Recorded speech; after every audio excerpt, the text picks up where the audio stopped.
Le Padre Pio au grand voyageur, vraiment, chers amis, fidèles du Padre Pio, bonjour, mon nom est Jean Goyard et vous assistez au programme Sur les pas du Padre Pio.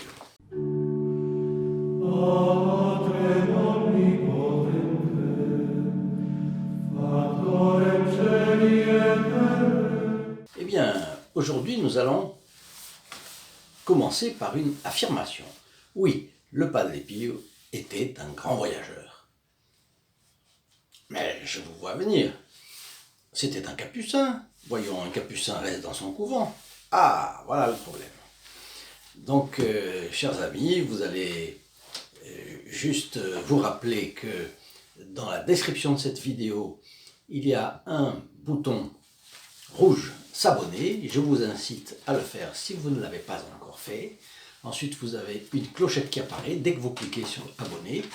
Et à ce moment-là, actionnez la clochette, vous serez au courant de nos prochaines actualisations. Quand vous allez un peu plus bas dans cette description de la vidéo, ici, plus bas, vous allez voir un site, le site www.saintpadrepio.fr. Sur ce site, vous pouvez vous promener. D'un côté, vous trouverez les vidéos que vous n'avez pas encore vues sur le Padre Pio, les fioretti de sa vie, les choses extraordinaires, parfois plus ordinaires, mais toujours des petits faits très cocasses, parfois drôles.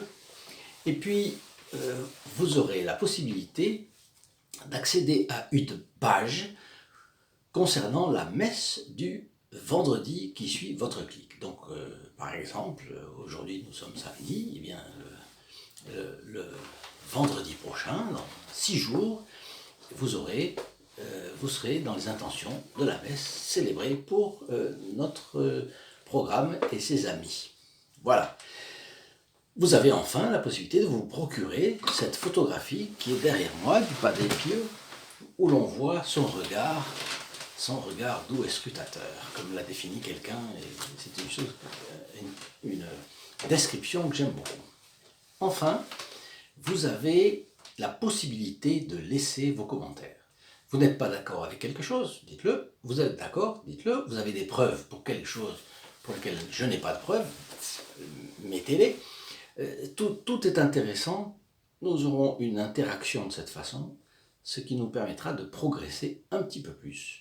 Des informations nouvelles que vous aurez pu donner, des témoignages aussi, si vous avez une guérison, si vous avez quelqu'un que vous connaissez qui a été guéri après avoir prié le Padre Pio, tout cela m'intéresse énormément, je les lirai et je vous répondrai dans toute la mesure du possible. Donc aujourd'hui, l'un de vous objecte, mais non, un capucin reste dans son couvent. Et effectivement, le Padre Pio, depuis 1918 jusqu'à 1968, donc pendant 50 ans où il a eu les stigmates, 50 ans où il a tous les jours, avec son rythme si ordonné, régulier, calme, mais en faisant énormément de choses, eh bien, en confessant, en disant la messe, en priant, en souffrant, chose qu'on oublie souvent, mais... Donc voilà un Padre Pio qui n'a jamais quitté San Giovanni Rotondo. Et pourtant, alors j'ai ici un livre, toujours ce livre du journaliste d'investigation qui s'appelle José María Zavala, qui est un Espagnol, qui est fort bien documenté parce qu'il a rencontré beaucoup de monde. Eh bien, cet Espagnol nous raconte encore une chose. Oui, vous voyez, j'ai encore oublié le micro aujourd'hui. Alors,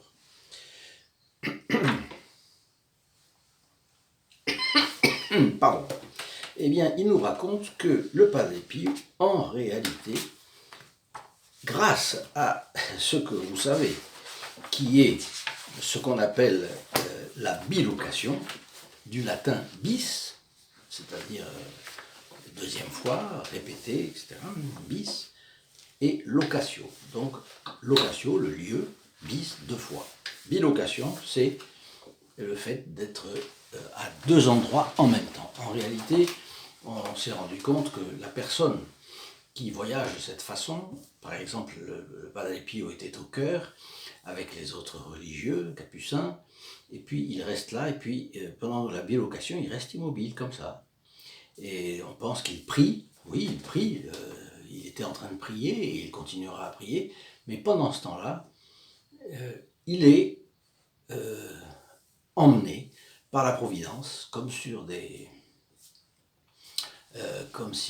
comme un voyage dans l'air, je ne sais pas, mais en tout cas, et il se retrouve dans un autre endroit. Il y a eu plusieurs fameux cas de bilocation. Le premier, c'est le jour où on en a parlé ensemble dans une de nos vidéos, c'est lorsque la Sainte Vierge l'a amené dans une maison aristocratique des environs, à 200 km de là, c'est quand même un peu plus loin que les environs, et il était encore frère, et il avait 18 ans, c'était en 1905, et donc il n'était pas encore prêtre, puisqu'il a été prêtre 5 ans après.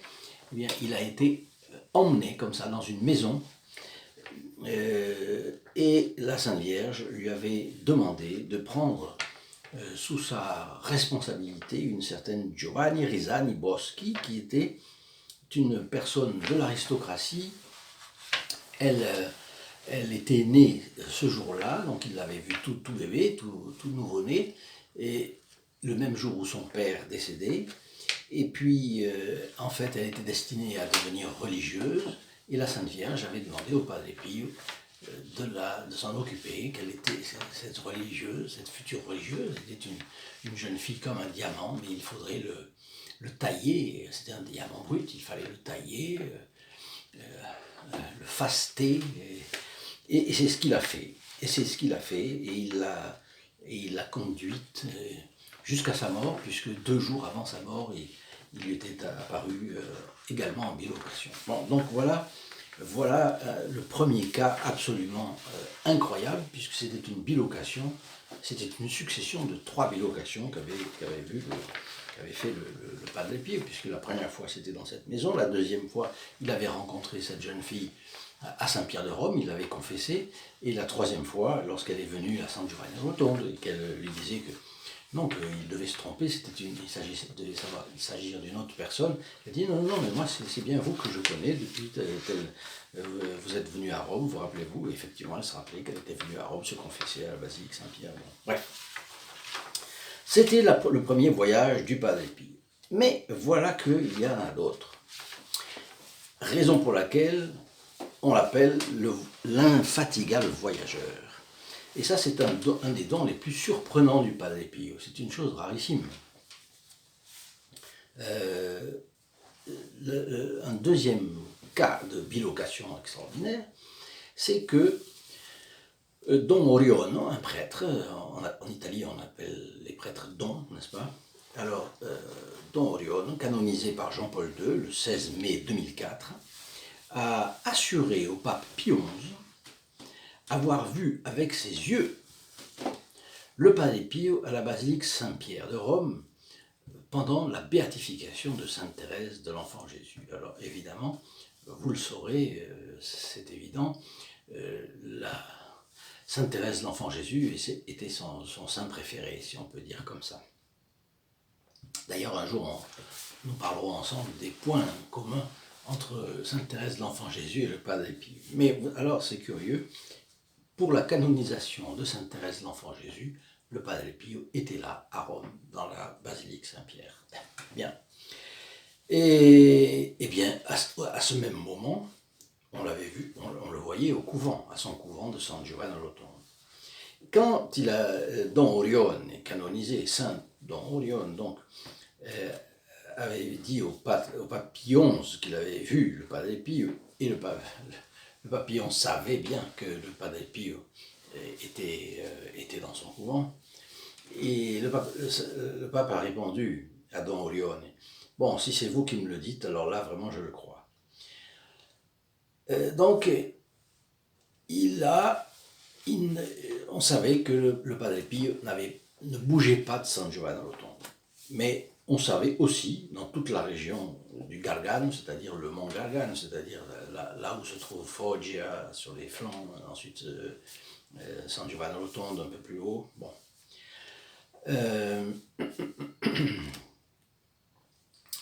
Il y a un deuxième témoin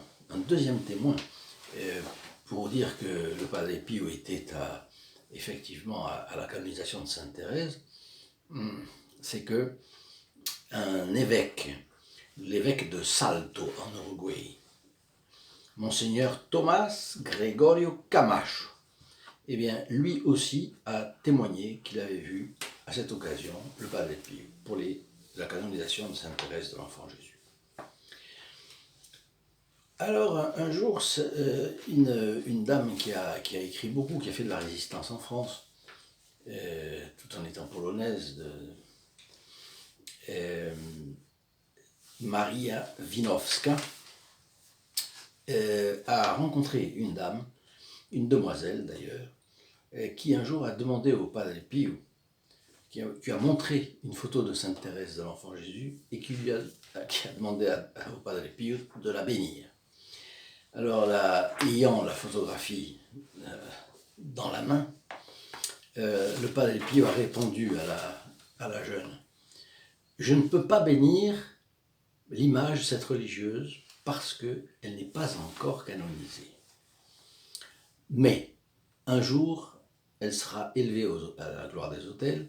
C'est une sainte et c'est une grande sainte. » C'est un détail intéressant parce que l'Église fait très attention dans ses attitudes publiques. Par exemple, l'Église ne va pas dire la messe pour quelqu'un qui va être canonisé. Tant qu'il n'est pas canonisé, un prêtre ne peut pas dire la messe pour quelqu'un. C'est-à-dire, il peut prier il peut dire la messe pour quelqu'un, mais il ne peut pas s'adresser à la personne, parce que le prêtre doit attendre le jugement de l'Église. Et là, c'est la même logique. La personne n'est pas sainte, donc on ne peut pas encore bénir sans cette image. Un autre cas de bilocation, vous le savez, il y a une vidéo sur la question, c'est le général Cadorna, qui était chef d'état-major de l'armée italienne, qui avait préparé la guerre de 14-18, et puis qui, à Caporetto, a subi une défaite retentissante, et il voulait se suicider. Il avait demandé aux sentinelles autour de sa tente de ne pas le déranger et de ne faire pénétrer personne. Et là, il prend son revolver, l'arme, le pose à côté de lui, et il va se brûler la cervelle. Et là, à ce moment-là, le Padre Pio qui survient et qui lui dit: « Mais mon général, vous n'allez quand même pas faire cette bêtise. » Et à ce moment-là, le général Cadorna est devenu interloqué, stupéfait. Ce capucin qui avait pénétré dans son quartier général, il sort furieux, il demande aux sentinelles qui est passé. Personne n'est passé. Mais vous avez laissé pénétrer quelqu'un? Non, nous n'avons laissé personne n'est rentré. Et ce capucin? Non, il n'y avait pas de capucin. Bon, donc, mais finalement, il ne s'est pas suicidé et le Padre Pio avait empêché l'irréparable, comme vous voyez.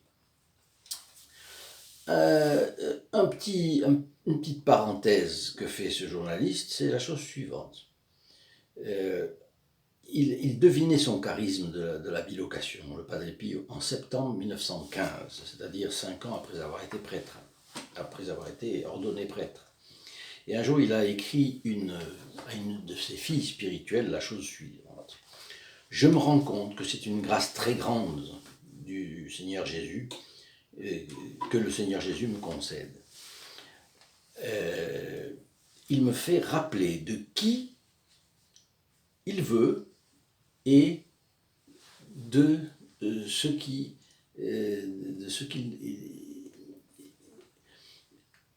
il ne me fait rappeler que de qui il veut et de ce qu'il veut.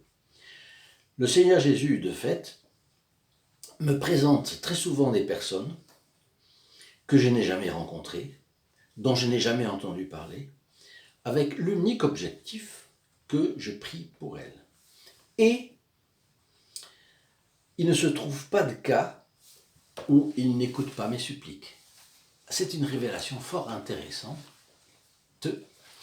que le Padre Pio reconnaît là dans cette lettre que sa prière est toujours reçue, est toujours exaucée. Ça nous fait penser un petit peu à la prière de Notre-Dame, où on dit que Notre-Dame est toute puissante sur le cœur de son Fils, ce qui revient à dire qu'elle est quasi toute puissante, alors que seul Dieu est tout puissant. Mais enfin, si elle est toute puissante auprès de son Fils, eh bien, il faut bien reconnaître qu'elle a sa puissance est vraiment infinie. Bien.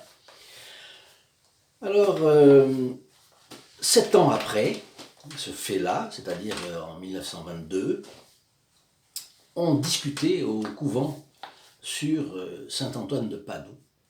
Et les frères capucins disaient, bon, et alors, comment est-ce que c'est, comment ce n'est pas, est-ce que la personne qui a le don de bilocation se rend compte qu'elle l'a, qu'elle n'a pas, est-ce qu'elle rencontre où elle va, comment elle va.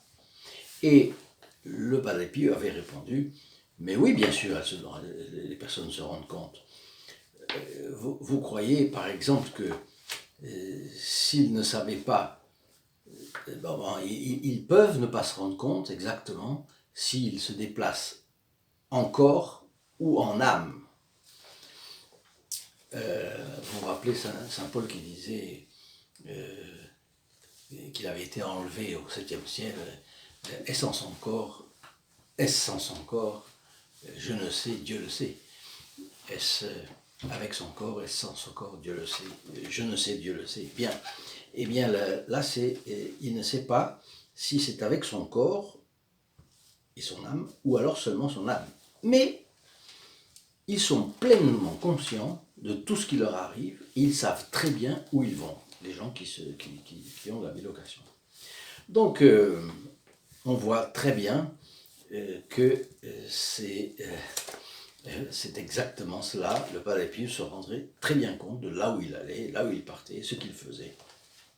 Et ainsi, on raconte que le père Francisco Napolitano, qui est auteur d'une splendide biographie du Padre Pio, racontait qu'en 1956, il est revenu des États-Unis. Il avait été envoyé aux États-Unis, il est allé, revenu, voilà. Et le Padre Pio lui dit « Oh, mais vous êtes revenu de New York, hein ?» Et Napolitano, le père, savait très bien que le Padre Pio jamais ne sortait de San Giovanni Rotondo. Oui, et alors, oui. Et le Padre Pio lui dit, ah oui, bon, mais bien sûr, mais vous y avez été une fois, moi j'y ai été une bonne centaine de fois. Vous voyez, encore une fois, c'est incroyable le nombre de cas de bilocation du Padre Pio. Et ce sont des témoignages comme ça à l'infini. Pourquoi est-ce que le père Francisco Napolitano avait soulevé la question? C'est parce que il avait rencontré quelqu'un aux États-Unis qui disait qu'il avait vu le Padre Pio. Donc, un autre cas, le père Rosario de Aliminuz, supérieur du Padre Pio pendant plus de 3 ans, a laissé des notes dans ses informations, c'est un titre de son opuscule, sur les cas de bilocation et du Padre Pio. Et il y avait une ancienne résidente en Amérique et qui avait une tumeur maligne, donc un cancer, et les médecins disaient qu'elle était condamnée vraiment.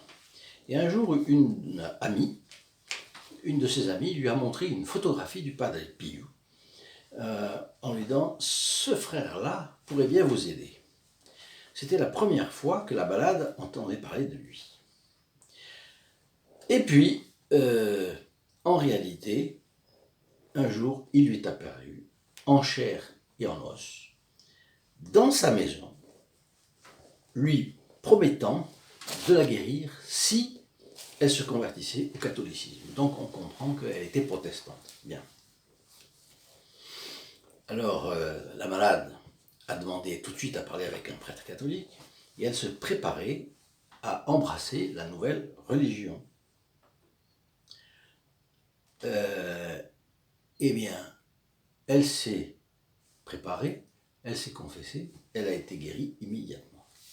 Alors, c'est un prodige. Le prodige a volé aux États-Unis, partout, et puis il est arrivé jusqu'au couvent de San Giovanni Rotondo. Et là, le père Eusebio de Castelpetroso a provoqué le Padre Pio un jour en forme de plaisanterie. Alors il lui dit « Oh, mais quelques petits voyages en Amérique, il les fait bien, le Padre Pio. J'ai su qu'il a rendu visite à une dame malade d'une tumeur maligne, etc., etc. » Et le Padre Pio s'est limité à dire « Et toi, est-ce que tu le sais ?» Et le Padre Pio, le Padre Eusebio, a demandé aussitôt au Padre Pio dans quelle langue il s'exprimait quand il voyageait à l'étranger. Et voilà que le Padre Pio répond en italien, évidemment. Vous croyez que Dieu n'est pas capable de faire des miracles? S'il en fait un, il en fait deux, il en fait trois. Donc, voyageur infatigable, le Padre Pio a été également vu en Uruguay en 1941. C'était un soir, et l'archevêque de Montevideo, la capitale, était Antonio Maria Barbieri. Et on frappe à sa porte. Il ouvre, et là il distingue dans la pénombre la silhouette d'un capucin, et qui lui dit « Courez à la chambre de Monseigneur Damiani, il est en train de mourir. » Alors cet Antonio Maria Barbieri, qui est donc un prêtre, qui est même évêque de Montevideo, avise tout de suite le prêtre Francisco Navarro pour qu'il administre le viatique et les saintes huiles aux moribonds, à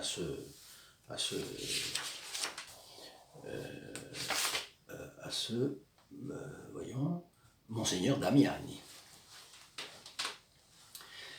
Et lui, une demi-heure plus tard, il est mort d'une angine de poitrine. Sur sa table de nuit, on a trouvé un papier griffonné au crayon, et qui était griffonné d'une main qui tremblait, évidemment. Il y avait marqué dessus « Padre Pio, point. San Giovanni Rotondo, point. Des douleurs continuelles de cœur m'assaillent, point. Damiani. » Monseigneur Damiani est donc mort, mais il est mort avec tous les secours de la religion. Personne ne voudrait disparaître sans les secours de la religion, à l'époque. Aujourd'hui, c'est tellement fréquent, mon Dieu.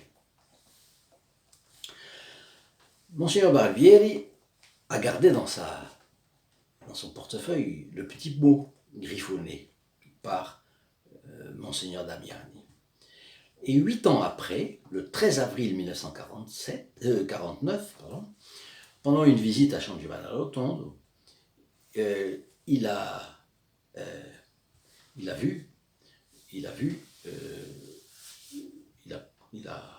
confirmé que le frère capucin Pio de Pietrelcina effectivement avait frappé à sa porte. Il l'a confirmé avec lui, avec l'intéressé lui-même. Un autre cas, ça fait déjà le 5e. Un journaliste de la RAI, radio-télévision italienne, a vu apparaître un jour dans son studio de télévision le Padre Pio. Pourquoi? Comment? C'était un programme qui était consacré aux malades. Et il comptait bien parler des malades et du Padre Pio. Mais au fur et à mesure qu'arrive l'émission, s'approche l'heure de l'émission, une terrible migraine s'empare de lui. Il a cru que sa tête allait éclater. Qu'est-ce qu'il fait? Il s'assied sur un fauteuil et il invoque le Padre Pio, auquel il avait de la dévotion. Eh bien, à ce moment-là, il a entendu quelques pas et le cliquetis d'un chapelet. Il se retourne, le Padre Pio. Le Padre Pio s'est approché, il lui a mis la main sur la tête, et lui, tout de suite, il a pensé « Ah, voilà maintenant, j'ai eu une hallucination avec ce mal de tête. » Mais aussitôt, la douleur l'a quitté. Il a pris le micro dans les minutes qui ont suivi, puisqu'il fallait qu'il fasse son programme, et il a pu enregistrer son programme sans aucun contretemps, malgré les migraines terribles qu'il avait eues. Et le lendemain, il est accouru à San Giovanni Rotondo. Et là, il croise le Padre Pio, qui d'un air malin lui dit « Oh, faites attention avec les hallucinations !» Donc le Padre Pio, en plus de ça, avait lu dans son âme. C'est cocasse, là c'est vraiment cocasse. Alors, vous voyez que ce sont des faits qui méritent d'être connus, parce que, imaginez les personnes, évidemment, on ne va pas avoir de la dévotion au Padre Pio parce qu'il avait la bilocation. Mais la bilocation, ce don de bilocation qui a été concédé à certains saints ont eu ces mêmes... j'ai noté quelque part ici, par exemple, il y a eu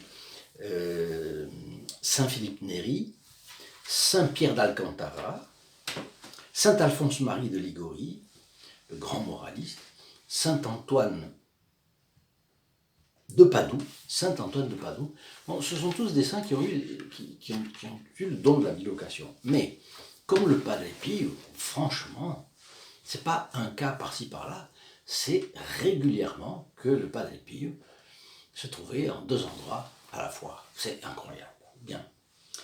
Et on dit toujours, n'est-ce pas, que les saints restent comme ça, immobiles, et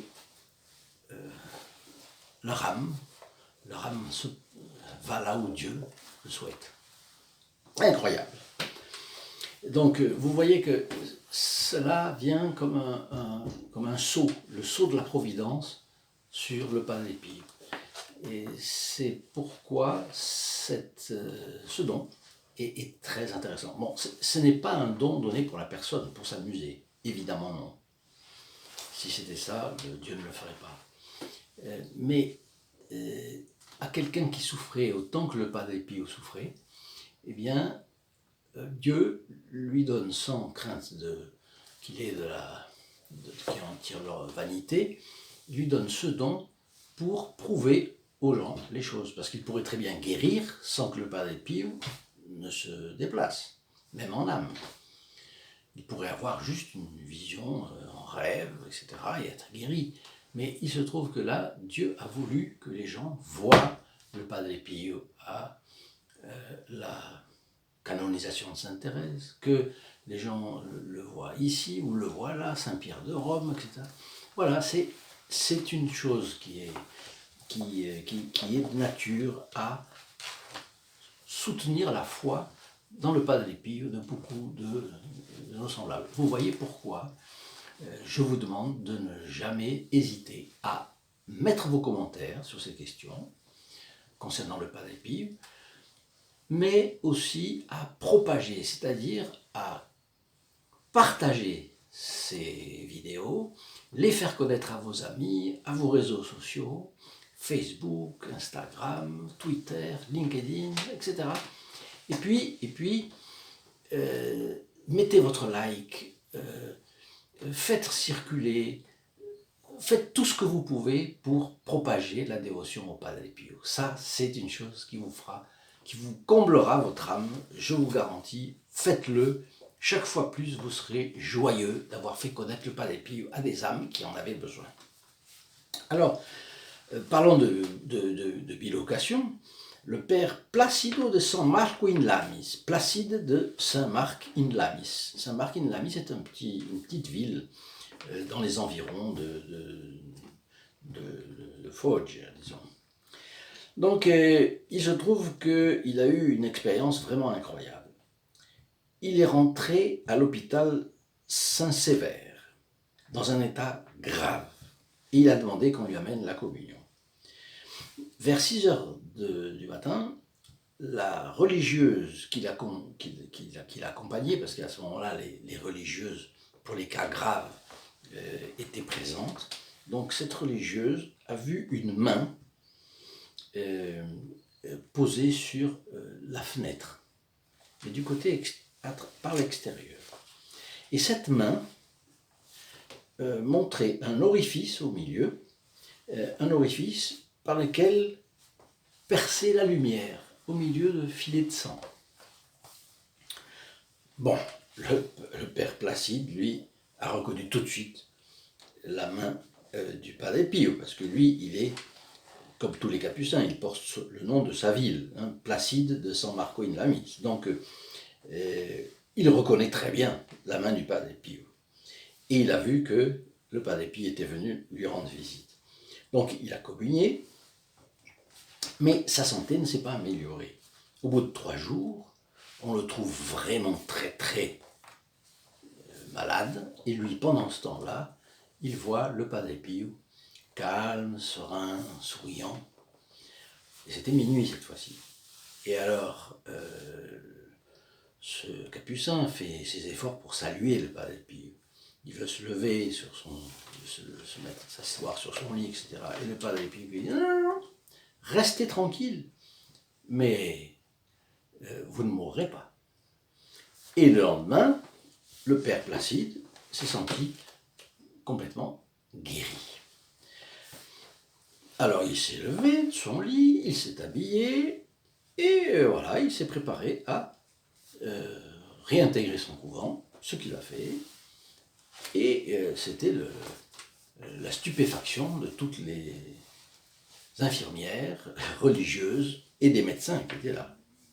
Voilà comment ça s'est passé cette affaire. Et quelques jours après, le supérieur Alberto de San Giovanni Rotondo, le supérieur du couvent, ce qu'on appelle chez les capucins le père gardien, a demandé au Padre Pio s'il avait été effectivement à l'hôpital Saint-Sever. Et le Padre Pio a répondu oui, j'y ai été, mais ne le dites à personne, s'il vous plaît. Donc voilà comment le Padre Pio voyageait effectivement. Et tout le monde, absolument tout le monde le savait. Et le dernier petit fait, voyez, le Padre Pio, il y a un cardinal là, qui est en cause. Le cardinal Augusto Sifi racontait le cas d'une enfant, une fille, qui avait été déclarée absolument incurable par les médecins. Ces enfants avaient la foi d'un côté. D'un autre côté, connaissaient l'histoire du Padre Pio. Ils l'ont emmené à San Giovanni Rotondo pour voir si le Padre Pio arrivait à la guérir. Donc il se loge dans un petit hôtel des environs du village. Ils ont couché la petite et ils sont allés seuls au couvent pour s'entretenir avec le Padre Pio. Malheureusement, le Padre Pio se trouvait malade ce jour-là. Il n'a pas pu les recevoir. Et ils reviennent à l'hôtel et ils sont désolés. Désolés. Mais ils voient la petite qui vient à leur rencontre en sautant de joie. Comment vous avez fait pour m'envoyer si vite le Padre Pio? Il est venu, il m'a guéri. Une fois de plus, vous voyez, les efforts valent comme une prière. Les efforts et la confiance valent comme une prière. Voilà, ce sont 7 cas de bilocation qui sont absolument étonnants et qu'on retrouve tout le temps quand on lit une vie du Padre Pio.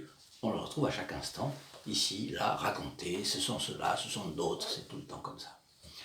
Alors, si vous avez aimé cette vidéo, mettez-y votre like. Descendez dans la description de cette vidéo, n'hésitez pas, n'oubliez pas, si vous ne vous êtes jamais encore abonné, abonnez-vous. Quand vous vous abonnez, une clochette apparaît, actionnez la clochette, vous serez tenu au courant des diverses nouvelles que nous pourrons publier, ou bien des vidéos qui sortent de l'ordinaire dans la vie du Padre Pio, bien sûr. Et puis, en descendant un peu plus bas, vous voyez notre site.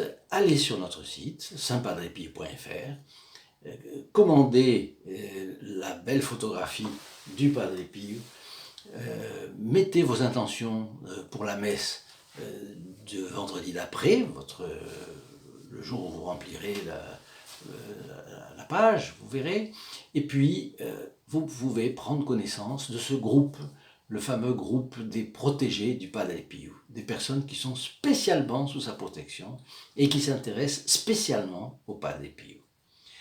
Enfin, laissez-moi vos commentaires si vous trouvez qu'on doit parler plus des anges, plus du diable, et il faudra en parler du diable, du purgatoire, enfin, la vie merveilleuse de notre bon Padre Pio. Eh bien, je vous laisse en sa compagnie en vous disant à bientôt autour du Padre Pio. Au revoir. In nome del Padre, del Figliolo e dello Spirito Santo, e così sia. Sia lodato Gesù e Maria, e